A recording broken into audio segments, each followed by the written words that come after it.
E aí, corujas, beleza com vocês? Hoje vamos contar a história da Copa do Mundo de 78. Foi realizada na Argentina em plena ditadura. E vocês sabiam que foi o primeiro título dos nossos irmãos? E que no meio dessa Copa tivemos vários boicotes e muitas polêmicas. Exatamente. E você também vai acompanhar aqui como um brasileiro ajudou eles a conquistarem seu primeiro título. Corujas, em março de 1976, após um processo de disputa com a esquerda peronista, a esquerda tradicional lá da Argentina, houve o golpe militar, botando no poder o general Jorge Videla. E se você ler, Catarina, o comunicado da junta militar, a gente pode encontrar algumas coisinhas. Comunicado número 1, proíbe-se reunião nas ruas. Comunicado número 2, proíbe-se greve. Comunicado número 3, proíbe-se legislar. E a gente tem proíbe-se até o comunicado 22, porque o 23 a gente tem um autoriza-se. E autoriza-se o quê? O quê? A transmissão dos jogos da Argentina. A partir desse mesmo momento quedou claro que a ditadura sabia muito bem de que se tratava o futebol. E o futebol era tão importante para os militares que uma semana depois eles colocaram na presidência da Associação de Futebol da Argentina, a AFA, uma pessoa de confiança deles. Com esses dois fatos, temos a noção que a ditadura na Argentina sabia o verdadeiro significado do futebol para o seu povo e do seu poder de manipulação capaz de maquiar as atrocidades que estavam acontecendo lá na época. Eu creo que o governo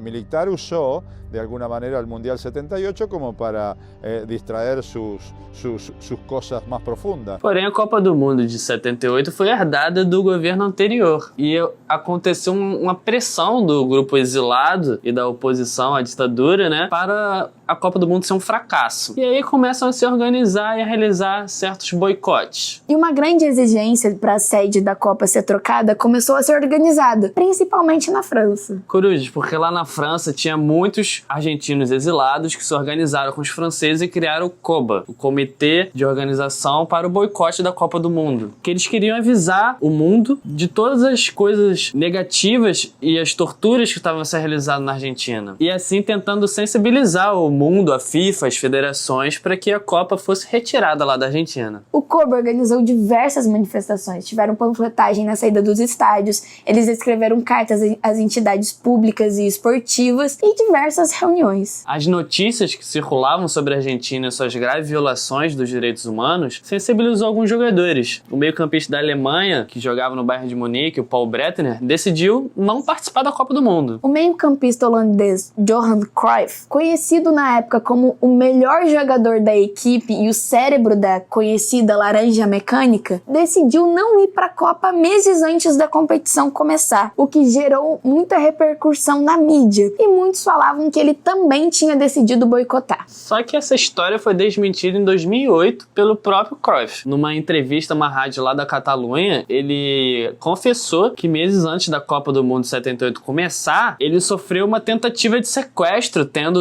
armas apontadas para a cabeça dele. E ele conta que isso traumatizou muito e que para jogar uma Copa do Mundo tem que estar 200%, 1000%. E isso deixou ele muito abalado e achou melhor nem participar, que ele ia ter outras coisas na cabeça. A gente sabe também que muitos atletas ajudaram o governo argentino, como é o caso do ex-goleiro do Vasco da Gama, Andrada, aquele conhecido no Brasil e no mundo por ter tomado o 1000º gol do Pelé em 1969. O arqueiro é acusado de ter participado de um grupo clandestino chamado Patotas, que realizava sequestros e torturas a civis a mando da ditadura. Andrada também teria sido um agente secreto do C3 do Departamento de Inteligência. Nossa Senhora. Tirando os jogadores, também teve um dirigente que foi extremamente importante para a Copa ser realizada na Argentina. E curiosamente dá o primeiro título ao grande rival do Brasil esportivamente, né? Estamos falando de João Avelange, presidente da FIFA da época. O homem forte da Copa foi o almirante Lacoste, que era muitíssimo amigo do João, que o designou como tesoureiro e vice-presidente da FIFA. O brasileiro era sócio da empresa que forneceu o armamento para a ditadura na época. E diante de todas as acusações, a FIFA não se importou sobre as denúncias dos direitos humanos e apoiou apoiou a Copa de 78. Como as relações estão muito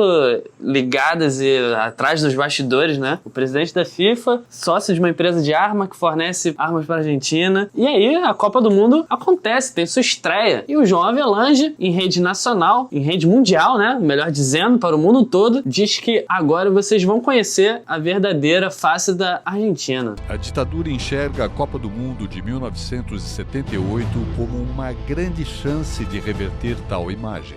E a Copa começou e aquele clima de euforia toma conta da população do país, deixando de lado o medo que se havia por causa da ditadura. Muito devido ao general Videla, que, rios de dinheiro para uma empresa de comunicação vender uma boa imagem do país. Por falar em dinheiro, você sabe quantos milhões estavam estimados para a organização daquela Copa? Não sei, só sei que deve ter tido superfaturamento. 70 milhões. Mas o que aconteceu? No fim, a Copa do Mundo de 78 custou 700 milhões. Quanto dinheiro foi desviado, né? A gente conhece muito isso por 2014. Nos estádios da Argentina havia uma grande dúvida sobre a seleção, porque ela não ganhava do Brasil há 8 anos. Ela não tinha sido classificada para a Copa de 70, ela perdeu de 4-0 para a Holanda na Copa de 74 e ela nem ganhou a Copa América. O responsável por comandar a seleção argentina na Copa de 78 foi César Luiz Menotti, um treinador que foi escolhido no regime anterior, no governo democrático do Perón. E o César Luiz Menotti foi um grande jogador, um atacante rápido e habilidoso, veloz, que fez fama no Boca Juniors, no Rosário Central, jogou até no Santos do Pelé, sabia? Não. No passado, Menotti foi militante do Partido Comunista. Mas como os militares sabiam, você precisa de tempo para fazer um bom resultado, eles deram um voto de confiança no Menotti e deixaram ele no comando. Com a bola rolando na Copa de 78, o jogador da Holanda fez um gol de pênalti, o Rezenbrink. Tá, mas por que você tá falando desse gol agora? Porque foi o 1000º gol em Copa do Mundo, Catarina. O Irã foi a primeira seleção do Oriente Médio a participar de uma Copa do Mundo. E a Tunísia conquistou a primeira vitória de uma seleção africana em Copa do Mundo contra o México. Muito bem. Sabia que o México é o time que mais perdeu em Copa do Mundo? Não, sério. Na história. Para além dessa curiosidade, teve um jogo do Brasil que foi muito polêmico. Acho que vocês devem lembrar desse lance. Brasil contra a Suécia. No último minuto, tem um escanteio pro Brasil. Cobre o escanteio, o Zico vai cabecear para fazer o gol, que acaba acontecendo. Só que o juiz apita o final da partida com a bola no ar, indo em direção à cabeçada do Zico. Exatamente. Coisa de Argentina. Mais polêmica vindo por aí. A seleção argentina deveria vencer o Peru de 4 gols de diferença para passar o Brasil, o que parecia uma missão quase impossível diante os fatos que eu já relatei da seleção argentina, não é mesmo? Mas o que aconteceu? O jogo da Argentina foi adiado para 2 horas depois de acabar o jogo do Brasil. Assim, eles saberiam exatamente quantos gols eles teriam que meter no Peru. E os peruanos em Lima ficaram chocados quando o juiz apitou o final do jogo. E o placar qual foi? 6-0 para a Argentina. E o goleiro Quiroga, um dos destaques do Peru até então, que acabou levando 6 gols.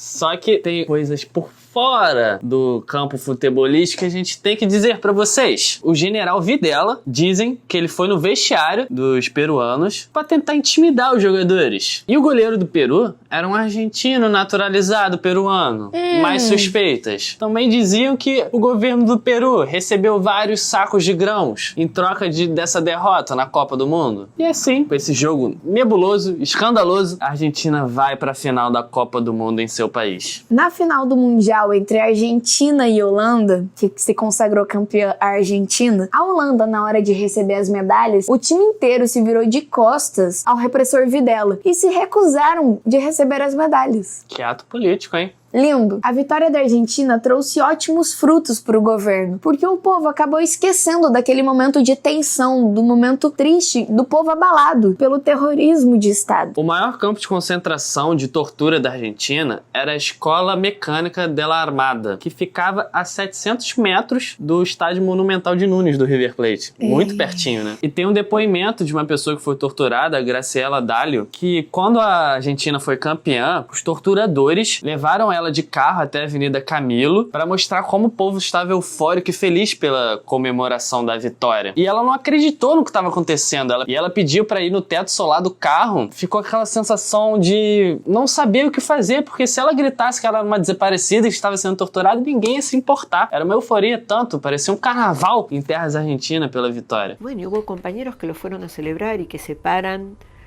esa fiesta popular, esa pasión que es el fútbol, que a veces hasta se abstrae de todo el contexto, lo puedo entender racionalmente, digamos, pero hay un pedazo mío que termina de que me resulte insuportável esse recuerdo, não? Esse episódio deixa claro a importância do futebol na política e como a conquista da Copa mostrou que a população em geral ignorava o que estava acontecendo no país, ignorava a situação dos desaparecidos, ignorava a própria situação e só exaltava o nacionalismo. O Mundial também é confraternização e você joga de argentino.